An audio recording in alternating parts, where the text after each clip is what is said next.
Tenga listo el tinto que ya vienen los huevos revueltos con las cuentas embolatadas de las EPS y a la sazón de los planes del gobierno para su reforma a la salud.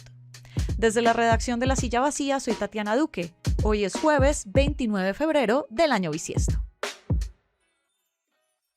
La reforma a la salud todavía no llega al Senado para su recta final y en el entretanto sigue el tire y afloje entre el gobierno y las EPS por el futuro del sistema. Por un lado, la Corte Constitucional ordenó al gobierno pagar 300.000 millones de pesos que debe a la EPS desde 2020. Por otro, el presidente ordenó aplicar desde ya el modelo de salud consignado en su reforma a través de la nueva EPS, la más grande del país, donde tiene a un director aliado. El problema es de plata, pero también de política, es de parte y parte. Hoy echamos calculadora y números para saber qué tan hondo es el hueco en las finanzas y por qué el gobierno se adelanta a la reforma y empieza a probar su modelo con la nueva EPS. Iván González trabajó en el Ministerio de Salud, primero fue asesor y después viceministro en el gobierno anterior y es consultor en temas del sector. Gracias por pasar por acá. Yo feliz de estar acá. Primero que todo, me gustaría que echáramos cuentas de calculadora y nos pudieras explicar en los términos más sencillos de dónde sale la plata con la que están operando las EPS en Colombia. La plata, Tatiana, sale de dos grandes fuentes. De nosotros, los empleados que cotizamos y las empresas que cotizan, y de los, vamos a decirlo así, de la plata del Estado, es decir, de los impuestos generales de la nación y otras fuentes de orden territorial, pero básicamente son grandes bolsillos, las personas con capacidad de pago y el Estado que cubre a las personas que no tienen capacidad de pago. Eso es. Entonces, ¿cómo se entiende la crisis actual en el sistema de salud? Porque las EPS dicen que no tienen plata, el gobierno dice, nosotros ya les dimos suficiente, pero ustedes se la gastan mal. Tres consideraciones rápidas. La primera, hay un trasfondo político. El sistema de salud de Colombia nunca ha tenido suficiente plata. ¿Por qué digo eso? Porque durante 30 años hemos encontrado puntos de acuerdo entre los gobiernos que han llegado. Han sido 8 presidentes desde el año 93 hasta el momento y siempre hemos encontrado puntos de acuerdo. Lo que se rompió fue la comunicación. Pasemos a la segunda dimensión, que es la plata. Yo creo que hay 3 elementos fundamentales para hablar de la plata. La primera es que la pandemia del COVID tuvo un impacto directo en el aumento de las frecuencias de uso de las enfermedades. Un ejemplo chiquitico, una persona con juanetes no se operó en el año 2020 o 2021 porque estábamos guardados en la cuarentena, pero se operó en el año 23 o 24 porque le duelen los pies y no puede caminar. Y lo mismo pasa con la persona que tiene juanetes hoy y que necesitaba operarse hoy. Entonces se operaron las dos. Entonces es cierto que dilatamos el gasto un tiempo, pero no es cierto que no lo dejamos de usar. Y lo tercero, que tal vez es el elemento más dramático y no vamos a alcanzar a explicarlo lo suficiente, es el tema de los presupuestos máximos. Es decir, en el año 2020 sacamos una resolución desde el gobierno nacional trasladándole a las EPS más recursos para que pudieran incorporar al plan de salud de los colombianos cosas que estaban por fuera y que hicieran la gestión del riesgo. La implementación de eso no ha sido fácil y realmente la responsabilidad sigue siendo del gobierno nacional, pero el gobierno, y ahí paso a mi tercer punto, se rompió la conversación. Pero el gobierno dice que ya giró la plata y las EPS dicen que no tiene suficiente plata.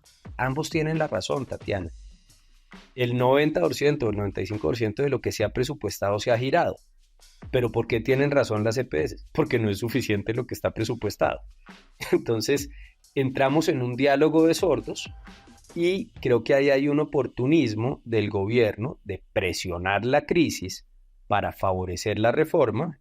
Entonces estás viendo un incentivo negativo para que, por ejemplo, las EPS digan, pues si nos vamos a la quiebra, ya me interviene el Estado y dejamos así. Yo creo que hay entidades que están perdiendo recursos y han hecho lo posible por salvarlos y no encuentran eco en el gobierno. Y si están perdiendo plata y nadie les responde y lo que hablamos es de acabarlas y generamos incertidumbre y las satanizamos y decimos que todas son terribles, pues yo sí creo que hay unos incentivos para eso. Entonces, pensaría que es un escenario que debemos contemplar.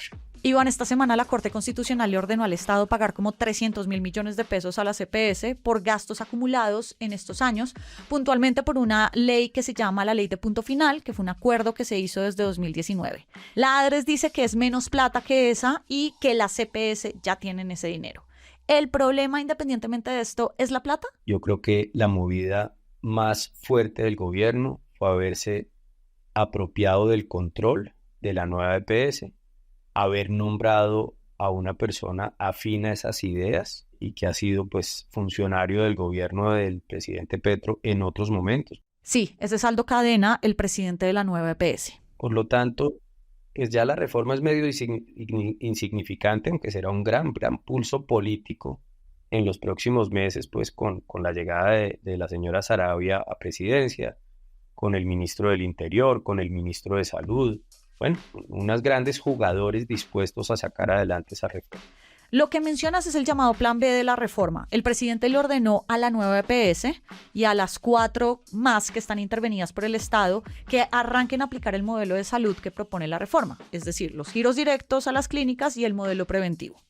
Nueva EPS es la más grande del país, tiene unos 10 millones de afiliados y va a recibir en unos meses 8 millones de afiliados más, que son los de las 4 EPS intervenidas, Famisanar, Emsanar, Sabia Salud y Asmed Salud.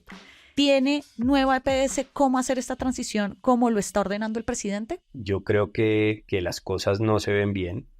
Esta es una empresa que es mayoritariamente privada de las cajas de compensación y que por alguna razón que no hemos podido comprender, el gobierno logró imponer su mayoría en la junta directiva. Entonces, yo sí creo que acá hay un tránsito que Colombia no tenía, y es haber nombrado a alguien políticamente afín al gobierno a manejar un presupuesto que, sin contar ese traslado de afiliados que mencionas, es cercano a 20 billones de pesos para este año, que es el principal pagador de los hospitales públicos y que además pues puede hacer cosas como contratar equipos de salud para llegar a las viviendas. Yo creo que lo que está pasando en Famisanar es dramático. He visto temas en el suroccidente, tanto en Sanar, he visto problemas en Sabia Salud. O sea, la intervención del gobierno no lo está haciendo bien en ninguna de estas 4 entidades que ya están intervenidas. Por lo tanto, el reto de la nueva EPS va a ser gigante para poder asumir la salud de los colombianos. Más allá del plan que tenga el gobierno con la nueva EPS, la reforma a la salud va a llegar a la Comisión Séptima del Senado para arrancar la recta final. ¿Cuáles son tus pronósticos de lo que pueda pasar allá? Hoy creo que el que diga que tiene los votos para hundirla, pues está especulando, y si el gobierno dice que tiene los votos para pasarla, está especulando. Tienen menos de la mitad del tiempo que tuvieron para moverla en Cámara y con unos senadores pesados. Mi punto es que con lo que hicieron con la nueva EPS, ya la reforma tiene muy poca importancia en el devenir del sistema de salud. El sistema de salud, como está hoy, está en jaque mate porque tenemos este anuncio del presidente de volver las EPS a funcionar bajo su modelo de reforma. Entonces imaginémonos que la reforma tiene 2 años de transición. Va a coincidir la transición exactamente con el fin del gobierno del presidente Petro. Pero yo creo que si la reforma es aprobada, ya el impacto que va a tener el devenir del sistema es mínimo, porque lo que ha minado al sistema es la incertidumbre que ha generado el gobierno y esta toma por derecha de la nueva EPS, que realmente pues es una estrategia desde el punto de vista de implementación muy brillante, porque lograron dar un golpe muy fuerte, pero desde el punto de vista de resultados pues sí les quedará toda la responsabilidad política de la destrucción de un sistema que construimos durante 30 años y que necesitaba y necesita una reforma, pero no un borrón y cuenta nueva. Gracias por tus luces y por pasar por acá. No, muchas gracias a ti. Y arranca el día con estas movidas. Falleció el congresista José Alberto Tejada, más conocido como el señor del Canal 2 de Cali. Durante el paro de 2021 fue una de las voces más visibles de los manifestantes en la ciudad. 105 líderes sociales fueron asesinados en 2023, según reportó la ONU. En Cauca fueron asesinadas la mayoría de las víctimas. Toda la movida de poder ya está al aire en lasillavacía.com, en las redes y en el en vivo.